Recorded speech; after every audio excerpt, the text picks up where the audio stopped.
बिरहा में कवि जी 4 लाइन भूमिका का भाव लिखे। कहना है जरा गौर करेंगे श्रोता सज्जनों।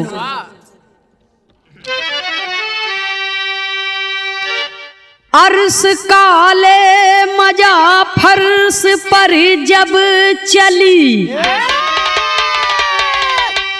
साज मैकअप को रंगीन दुनिया में आई, गिराएगी बिजली कहाँ किसके दिल पर, जालिम जवानी में होगी जुदाई, सपनों की दुनिया से बेखौफ होकर, कसक प्यार का दिल में गोता लगाया,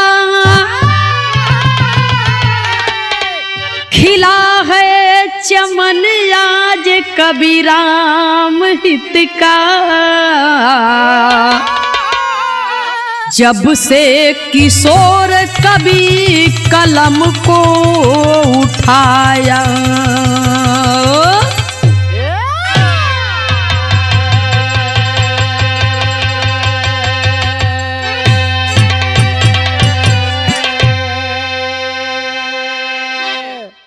बिरहा में 1 लाइन कव्वाली का भाव है, कवि को संकेत करना पड़ा।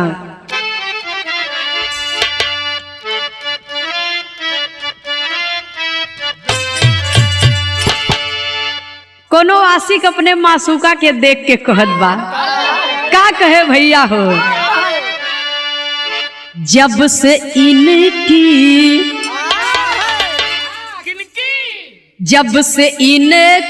जवानियाँ चढ़ी है, जब से इनकी जवानियाँ चढ़ी है, ये कुंवारों के पीछे पड़े हैं,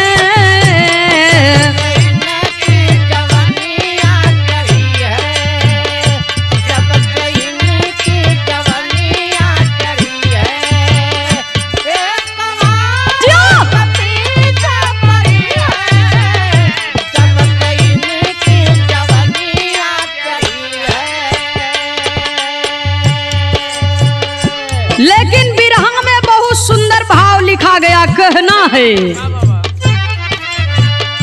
हुस्न पर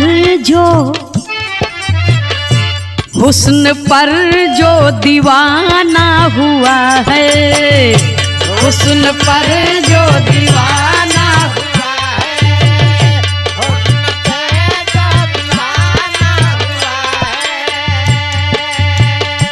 ओ कफन से बेगाना हुआ है,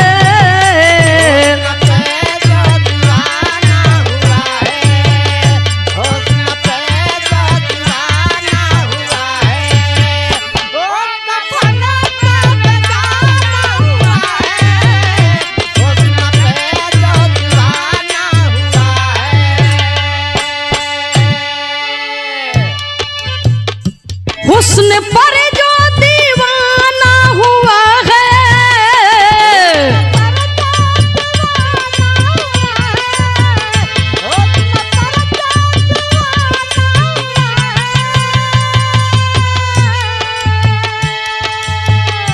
ओ कफन से बेगाना हुआ है, उसका द्रोही जमाना हुआ है, उसका द्रोही जमाना हुआ है, उसका द्रोही जमाना हुआ है, बुत मिसाले फसाना हुआ है, उसका द्रोही जमाना हुआ है, उसका द्रोही जमाना हुआ है, बुत मिसाले फसाना हुआ है,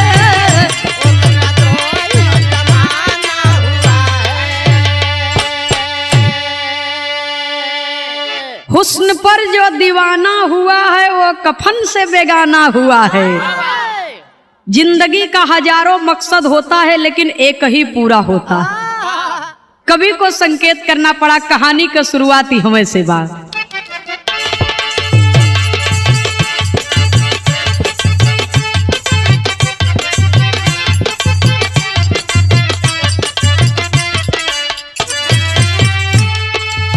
उषा के आंचल में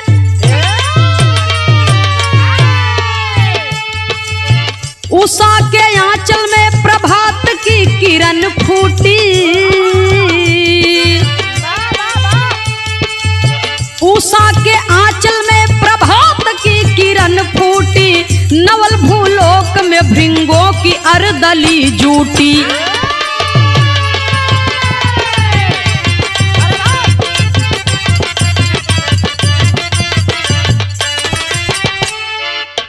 गंधर्व लोक से गंधर्व सुता आई है।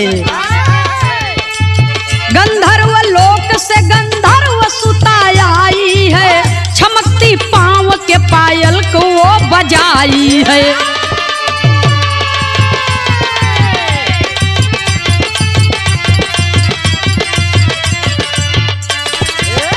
उसके दिल में बसेरा गिरजा का लाल किया। उसके दिल में बसेरा गिरजा का लाल किया। अपने हुस्न का जादू उन्हीं पे डाल दिया।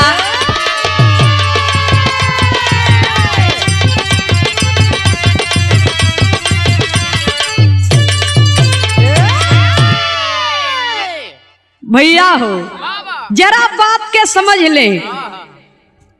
कबीर जी की बिरहा में एक नई खोज। बाबा भोलेनाथ का बियाह तो सब गावत है। उनके बेटवा गणेश जी का बियाह भी सब ही गावत है। लेकिन बाबा भोलेनाथ का एक और बेटवा रहे जेकर नाम बा खडानंद। तो खडानंद का शादी मोहब्बत का चमत्कार ये बिरहा आपके बीच में प्रस्तुत होने जा रहा है। गंधर्व लोक से एक गंधर्व की लड़की जिसका नाम बतलाया गया मोहिनी। हुस्न में गजब का बात। मोहिनी भूलोक में जब आती है, धरती लोक पर आती है, तो चारों तरफ टहर टहर के देखत बा तो कोई ओकरे जोड़ के मिलते नहीं बा। मोहिनी के जोड़ के कोई मिलते नहीं बा। पायलिया छमक छमक बजावे, हाथ का चूड़ी कंगन खनकावे। जब घूमते घूमते सैर सपाटा करते करते पहुंची एक बगीचे में। फूल सुंदर सुंदर खिला बा, बढ़िया बगीचा बा, हवा भी बहुत मदमस्त चलता। तो वही में बाबा भोलेनाथ का बेटवा खडानंद जी भी पहुंचे हैं। और जब खडानंद देखत हैं एक टक निहार के तो कहते हैं, ओह ये तो कहीं की परी लगती है। ऐसन मेहरारू धरती पर तो नहीं है। तो के टकटकी लगा के निहारत हैं। तो जब खडानंद के देखत बा तब का करत बा। बिरहा में एक लाइन तर्ज का भाव है, मास्टर साहब कहना है।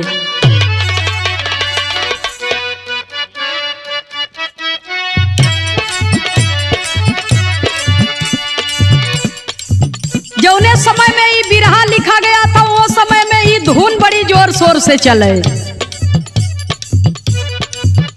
कोनो गांव में देहात में पढ़ी लिखी अंग्रेजन बा, ओकर वेशभूषा देख के भोजपुरी दुनिया में ये गीत गाई गई। कैसे भैया हो? गांव के बदल गई हुलिया रे, अरे हुलिया रे, जब से आइल चुलबुलिया।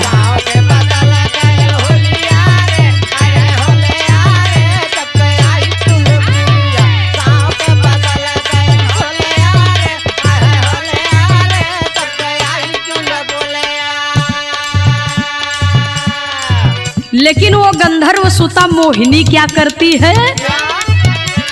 मेकअप बनावे खूब मोहनिया रे, अरे मोहिनिया रे, मंद मंद मुस्काई।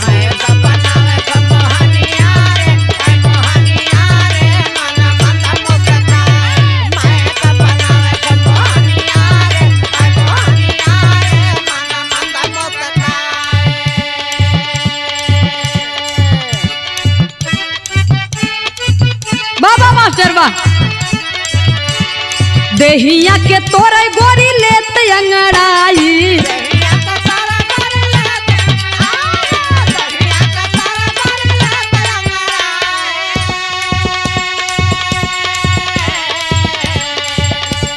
खड़ी खडानन से कहेली मुस्काई।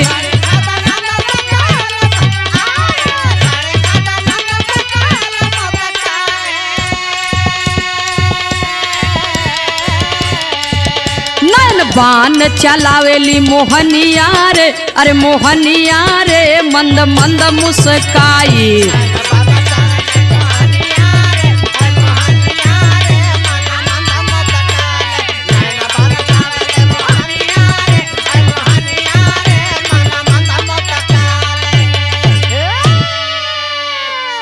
खडानन बेचारू वही वृक्ष के नीचे आराम से बैठे हैं, आराम कर रहे हैं। और तबले वो पहुंच के ओकले खडानन जी के बगल में पायल छम छम बजावता, चूड़ी खनकावता, कंगन खनकावता। अब वो कुछ बोल दे, कुछ बोल दे। और जब खडानन ऐसे ही देखत हैं बाबूजी तो ओके एक टक निहरते रह गए। और जब निहरते रह गए तो खडानन के आगे खड़ी होई के अंगड़ाई लेता। खडानन के सामने खड़ी होई के अंगड़ाई लेता तो उन्हों से कहाँ बर्दाश्त होए वाला बा। भैया हो चाहे देवी हो चाहे देवता हो, जब अंगड़ाई ले तो अपन चुनौती निकालें फिर।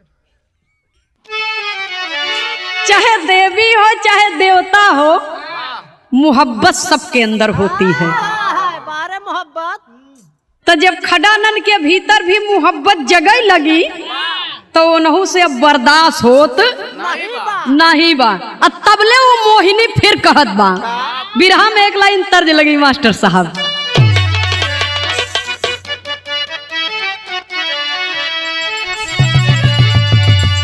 यही कही जियरा हमार,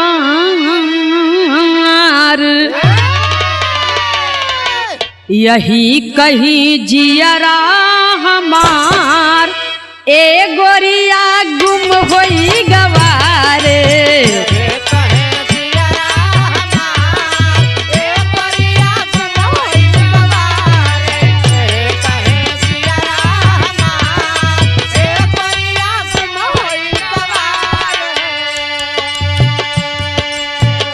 लेकिन मोहिनी कहत का बा खडानन से, बन जाता हमरो सिंगार,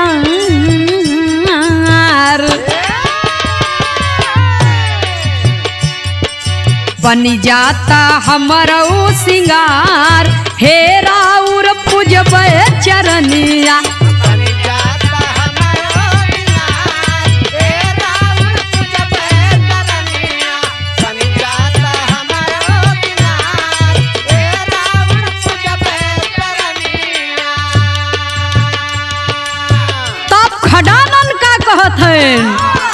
जब से हम देखा ई तोहरी सूरतिया,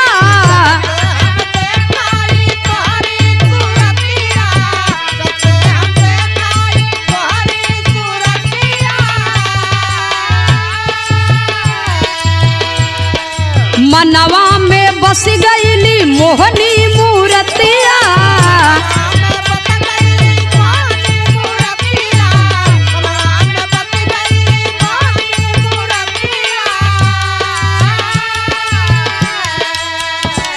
छोड़ब न सथवा तोहार, छोड़ब न सथवा तोहार, हे राउर पूजबे चरनिया।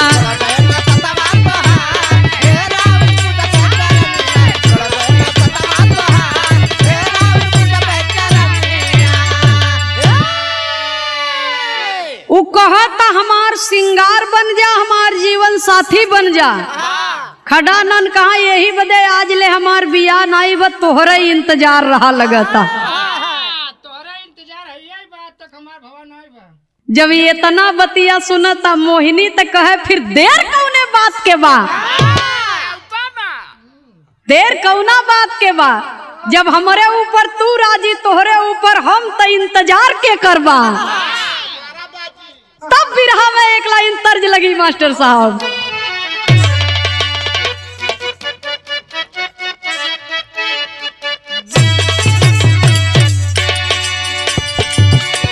तर्ज भी बड़े मजेदार कवि लिखे। हम हई मजनू के यार, हम हई मजनू के यार, प्यार सिखलाई बे गोरी। हम हई मजनू के यार, दिया मास्टर दिया।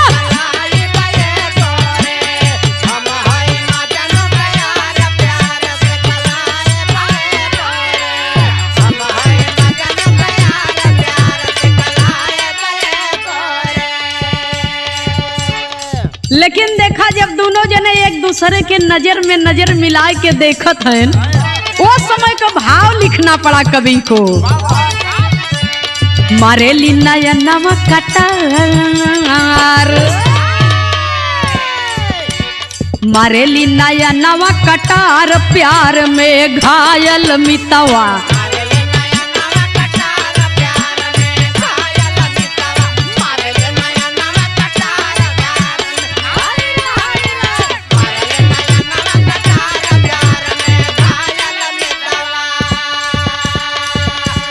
कली देख पागल भंवरवा दीवाना,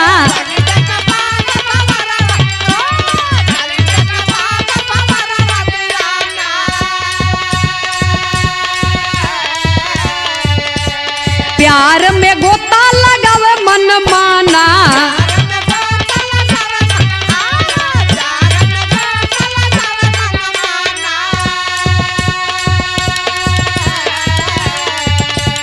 खुल्लम खुल्ला करे बन बिहार, खुल्लम खुल्ला करे बन बिहार, प्यार में घायल मितवा।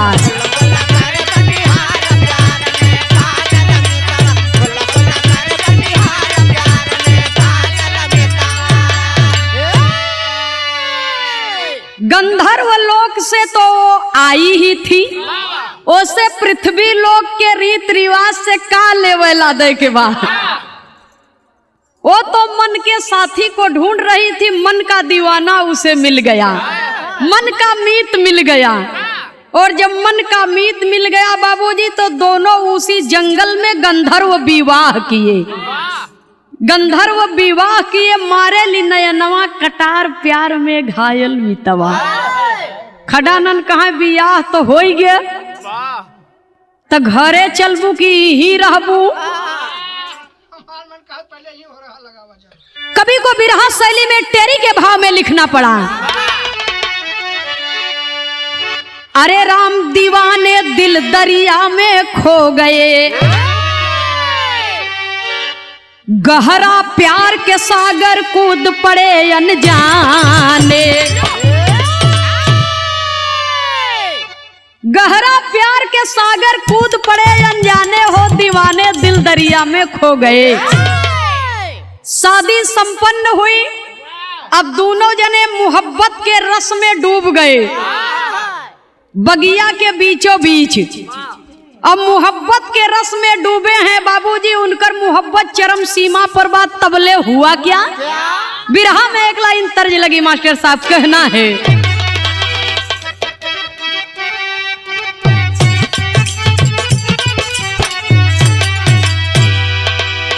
कहवा से आवेला बाबा के तितिलावा हो,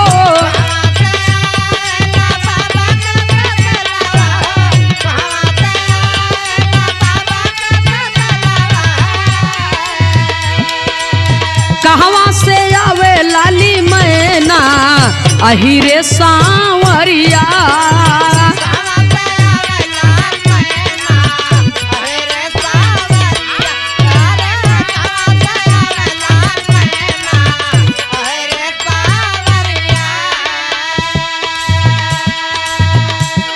सुने वाले बाबूजी, जैसे अंधेरा होता है तो समय समाप्त हो जाने पर अंधेरा खत्म, उजाला प्रारंभ हो जाता है।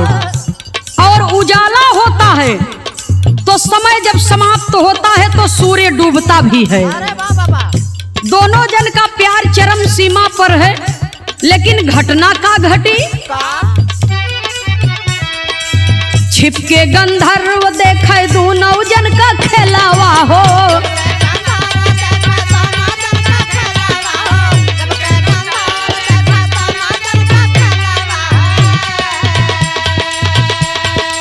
लाल कैले क्रोध में नयनवा मन मोरा बाउर बा।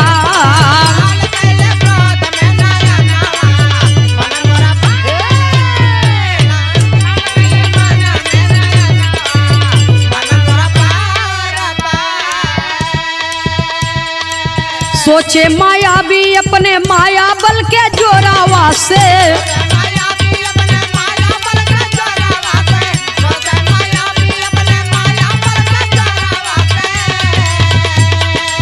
खींच लिया प्राण पाजी मोहिनी के तनावा से।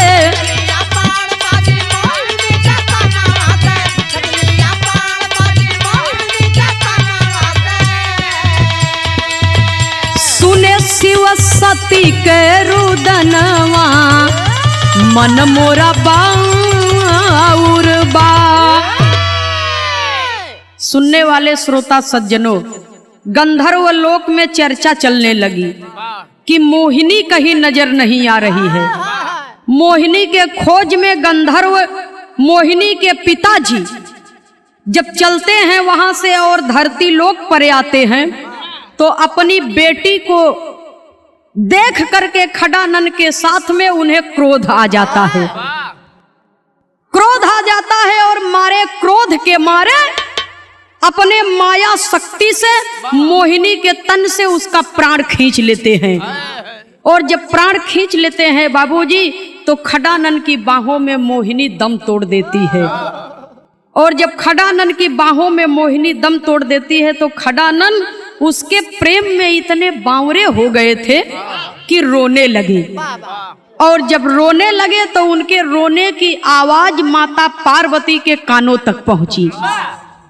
तो लड़का केहू के होए, अगर जब रोता है बेटा तो माँ से अपने बच्चों का दुख बर्दाश्त नहीं होता है। उस समय माँ सोचती है कि क्या करूं, कैसे करूं कि मेरे बच्चे की खुशियां वापस आए। माता पार्वती बाबा भोलेनाथ से विनती करती है कि स्वामी, कोनो दुखिया कर रोवे के आवाज आवत बा, चल के तनी देख लिया जाए। तब बिरहा में एक लाइन तर्ज का भाव देना पड़ा, कहना है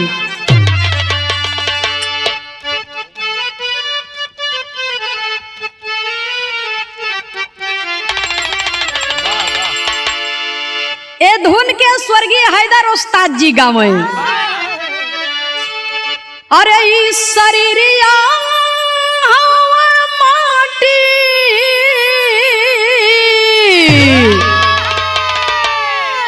इस शरीरिया माटी का मकान बबुआ। इस शरीरिया माटी का मकान बबुआ। तयह पे काहे करे, एह पे काहे करे केहू गुमान बबुआ। एह पे काहे करे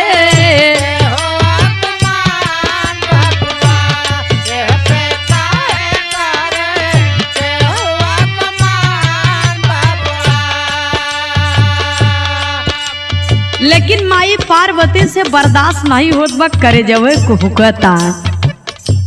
तब कहे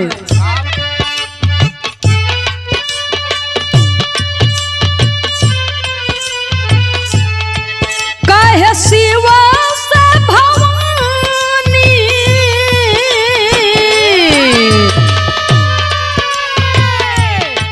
कहे शिवा से भवानी हमके आज लगता। कहे शिवा से भवानी हमके कौनो दुखिया के दुख भरी आवाज लागता। कौनो दुख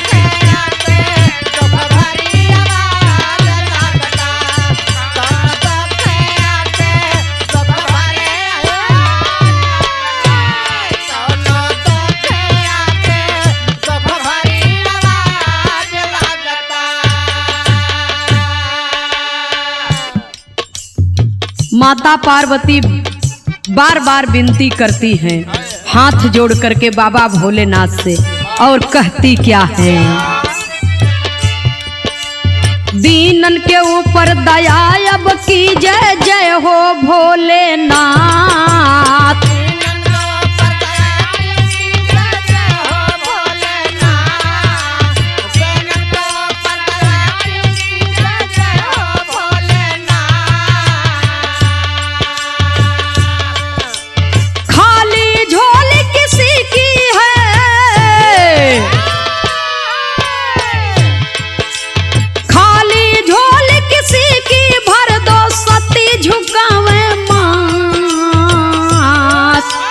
हे प्रभु तयापन खुनवा है ता महाराज लगता।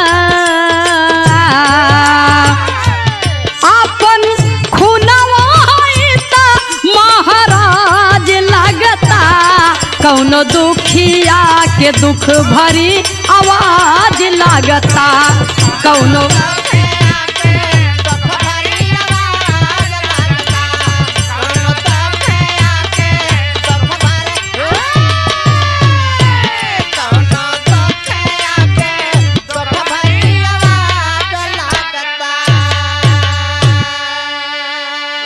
बाबा भोलेनाथ माता पार्वती के बात सुन के समझाए के कहत का है कि ए देवी हमार बात सुना। का कहत है? कवि को बिरहा में पहपट के लाइन में लिखना पड़ा।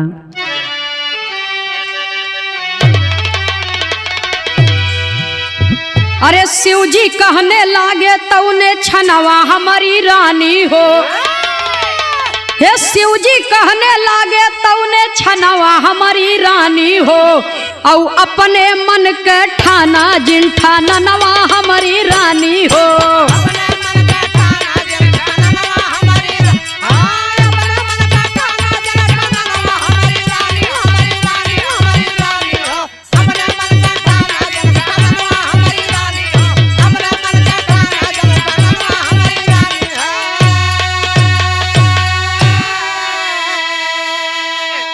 शिव जी समझावे सुना शैल कुमारी हो। यही मृत लोकवा में विपत पड़ी भारी हो। के कर दुख करबू सहनवा हमारी रानी हो। और दुख में बाटे सारा जग जहानावा हमारी रानी हो। ए गिरजा ये मृत्यु लोक है। यहाँ एक से बढ़कर के एक दुखिया आपको मिलेंगे। तो स्त्री जाति हो, हृदय का कोमल हो, दुख कोई का तो से बर्दाश्त नहीं हो। लेकिन हमार बात मान ला, इतनी बड़ी भूल मत करा। वहाँ मत जा जेकर जैसन दुख बा, जेकर जैसन कर्म धर्म बा, कर्म के अनुसार सबके अपन अपन फल मिले। लेकिन माता पार्वती कहे प्रभु आप ही ने कहा ना कि आप जात की स्त्री हैं, आपका हृदय कोमल है। हो सकता है कोई आपका भक्त ही हो। अगर आपका भक्त है तो आप पिता हैं और मैं माँ। इसी नाते चल करके देख लीजिए। आल्हा में कवि को संकेत करना पड़ा।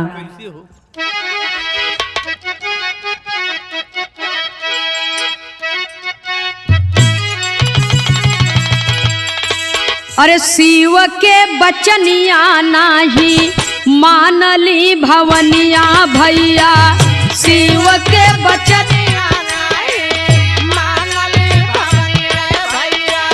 शिव के बचनिया नाही मानली भवनिया भैया। पहुंची है खडानन जहाँ रोवे जार जार।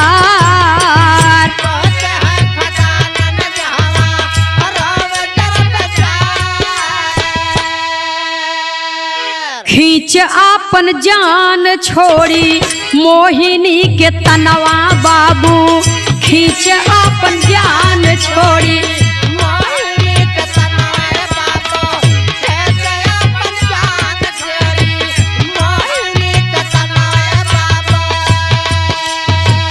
जीवित भई मोहनिया ओही बनवा मझार, जीवित भई मोहनिया ओही।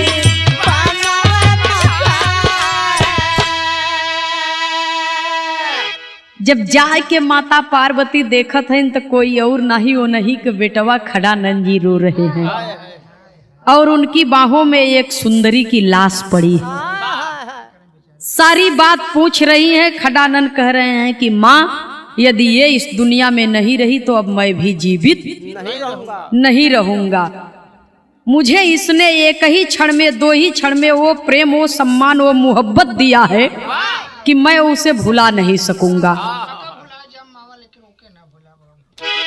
हाँ ये तो होबे करत, तोहरे जैसा नौलाद रही है तो यह हुई भैया हो। लेकिन बिरहा में कवि को संकेत करना पड़ा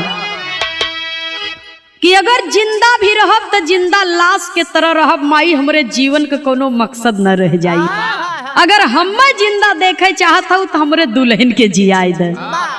माता पार्वती जब इतना बतिया सुनत है तो कहे बाबा भोलेनाथ के आदेश के बगैर मैं आई हूँ। मैं हठ करने लगी और उनकी बात नहीं मानी और मैं आपके पास में आई हूँ। मेरे पास दूसरा कोई रास्ता नहीं है, सिर्फ एक ही रास्ता है कि मैं खुद मर जाऊं और इसे जीवित कर दूं। जब ये तना बतिया सुनत हैं खड़ानंद जी तो कहे जैसन आपके समझ में आवे वैसन नहीं करे। माता पार्वती जी अपने शक्ति के तपोबल से अपन प्राण अपने पतोह के शरीर में डाल दीन, अपन प्राण अपने पतोह के शरीर में डाल दीन और उनकी शरीर निर्जीव हो गया। और तब तक बाबा भोलेनाथ भी पहुंचे तो हुआ क्या, आल्हा के दूसरी लाइन में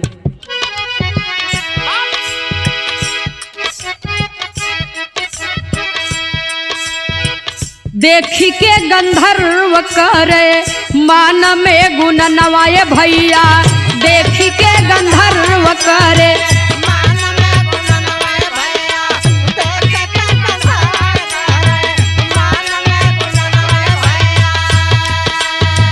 तब तक आई गईले भोले त्रिपुरा।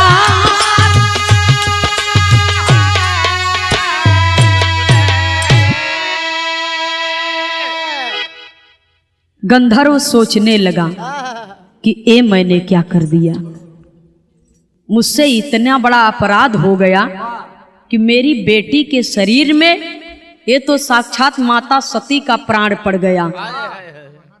अब यदि खड़ानंद इससे प्रेम करेंगे तो शरीर मेरी बेटी की है लेकिन आत्मा इसकी माँ की है।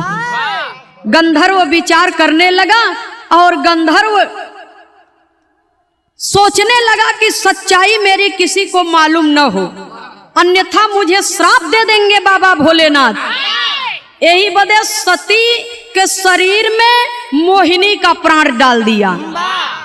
सती के शरीर में मोहिनी का प्राण डाल दिया। माता सती तो जीवित हो गई। और तबले बाबा भोलेनाथ आए तो बाबा भोलेनाथ सती के पास पहुंचते हैं और कुछ बात करते हैं। तब तक माता सती जी कहते हैं कि प्रभु तनी दूरे रहा, दूरे रहा। कहे काहे? कहे दूर रहा भोला नाही मनला कहनवा की छुआ जनी लागी हम बहुवर।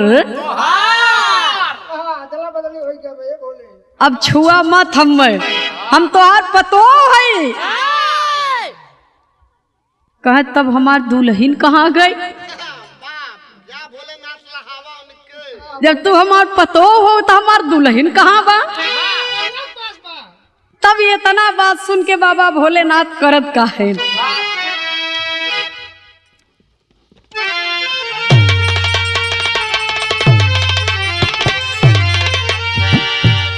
अरे सुन के ऐसी बात सोचे गिरी के वसिया, हे सुनी क्या ऐसी बात सोचे गिरी के बसिया, कैसे होई अब मिलनवा बताव रसिया।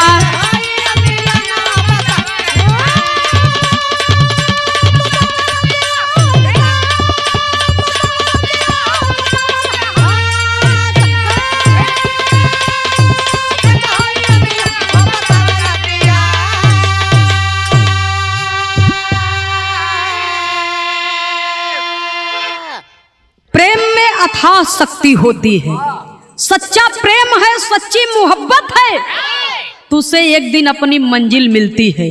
बाबा भोलेनाथ किए क्या, असमंजस में पड़ के शिवजी युक्ति लगाए,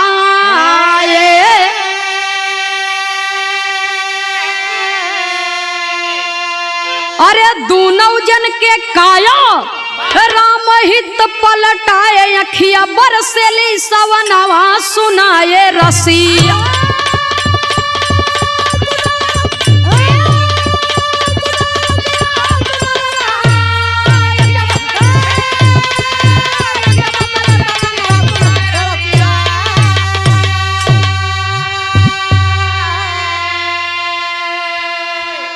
स्वामी सीताराम हित शोभनाथ जी स्वर्ग सिधारे, कविवर राम किशोर यादव जी सुंदर गीत संवारे हो।